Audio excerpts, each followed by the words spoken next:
What's going on, y'all? Welcome back. My name's EJ, and this is another episode of McDuffie Builds.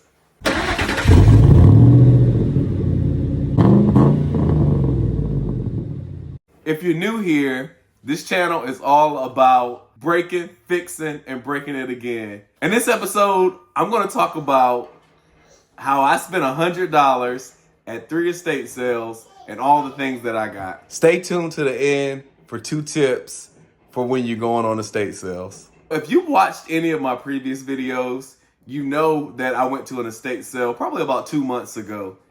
And I am really into license plates for whatever reason, just like vintage license plates. So let me show you what I got.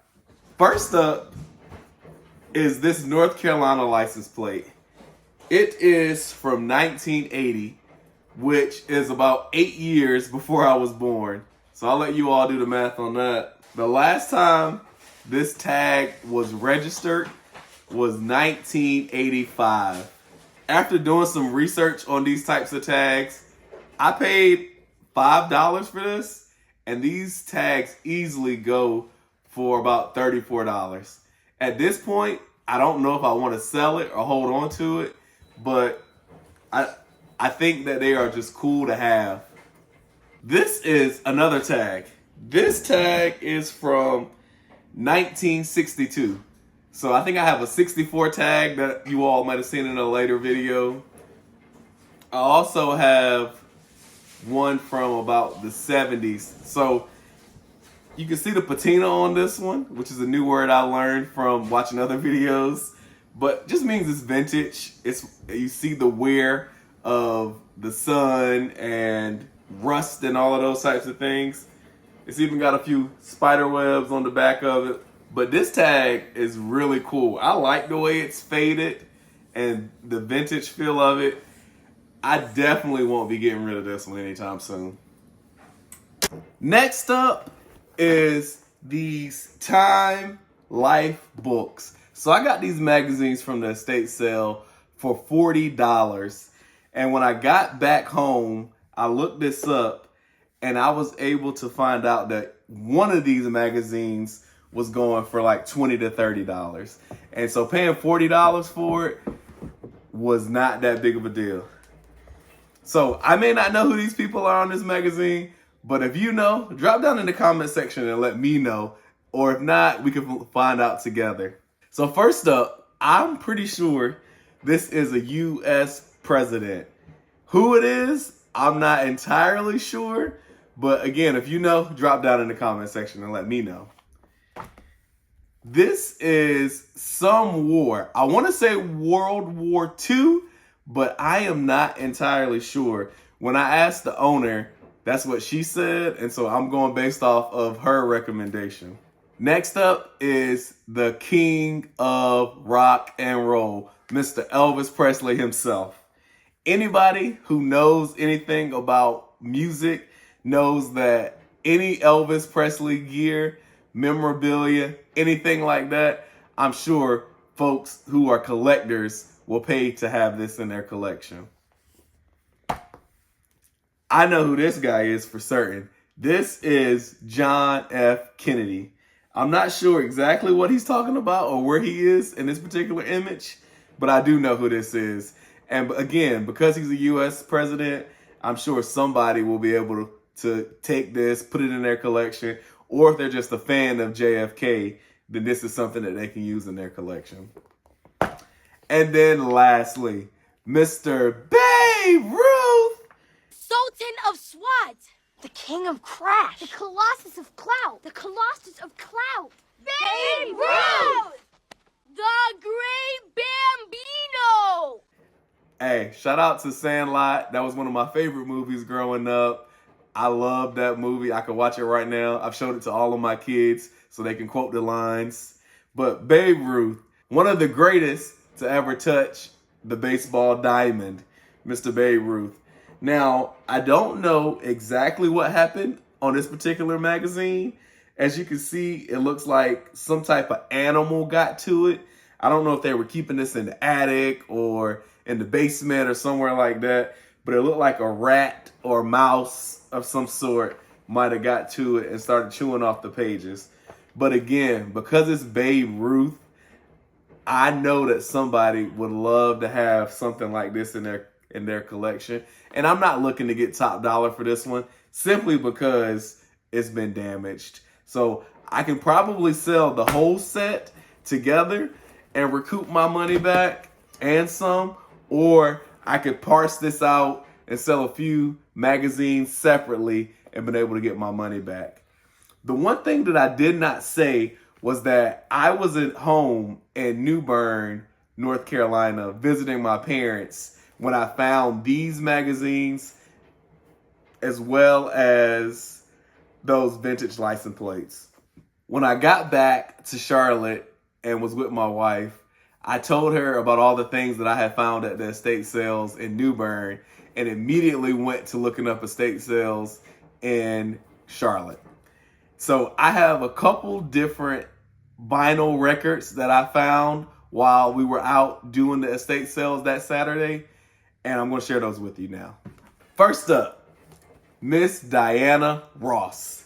Y'all, I brought this because of this picture. Look at this. For you all who don't know on this channel or don't know me personally, I dabble a little bit in photography. When I look at the lighting and the composition on this picture, I told my wife that we definitely have to recreate this. We did something similar during the 2020 time period during the pandemic, and look at this. Like the lighting on it, the composition, even the editing. It is such a cool photo. And this is from the motion picture movie film Mahogany, which me and my wife have also watched. And so I just thought that this was such a cool vinyl to have. And then the last thing I'll say about this is me and my family have been watching Blackish and Mixedish. And so being able to share with my children that this is Tracy Ellis Ross's mom has been like a full circle moment for the family. And so, yeah, I feel like this was a good find. And for all of these records, y'all, I don't plan on selling them. I'm going to keep them in my personal collection. But I wanted to share with you all who may be interested in vinyl records what you can find when you go to estate sales. Next up is Mr. Barry White with the silky voice. Y'all, this is, honestly, in my opinion, I feel like Mr. Barry White was ahead of his time.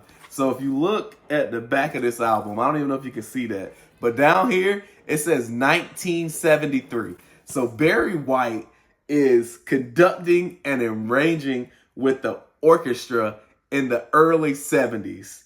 While I was disappointed to find that he wasn't doing a lot of singing on this album, this particular album, I am impressed with him or his management who had the foresight to do something cool like this to kind of keep his music fresh and relevant and kind of ahead of the times.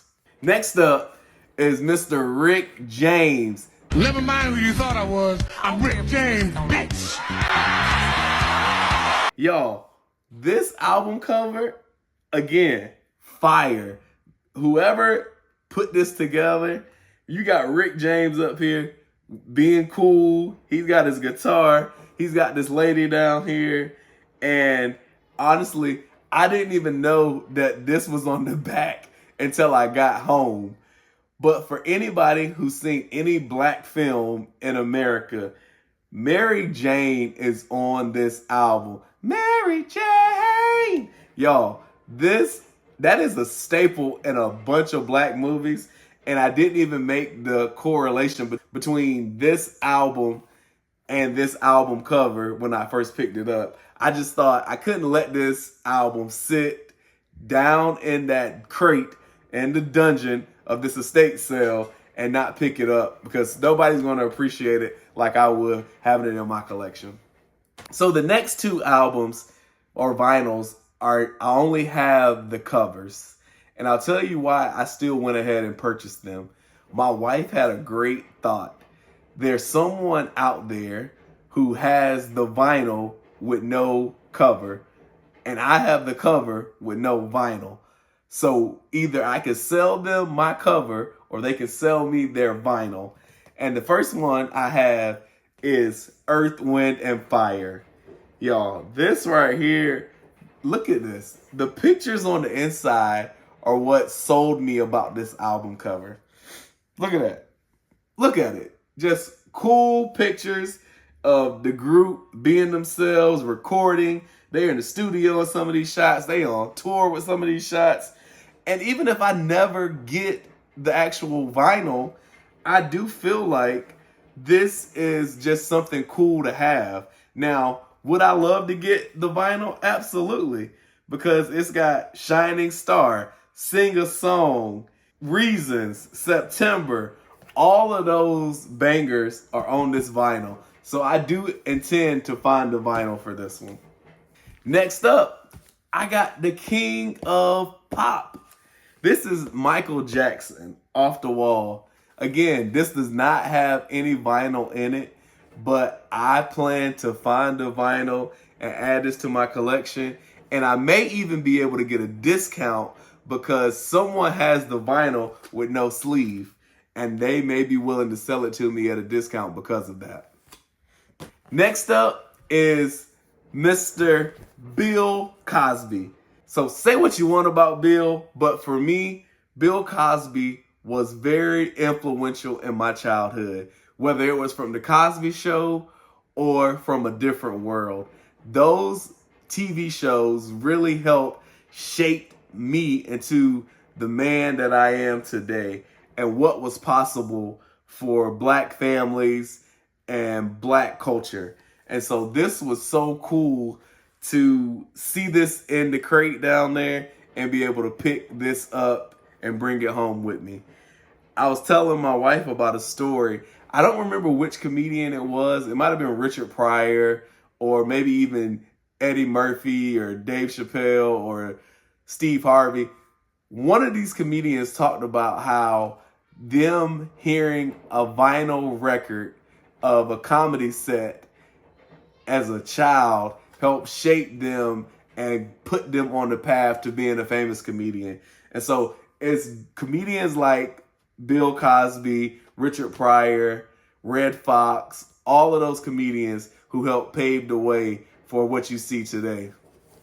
And then lastly, I have 2 albums from Dionne Warwick. These, again, are not going to be sold. I am going to keep these in my personal collection.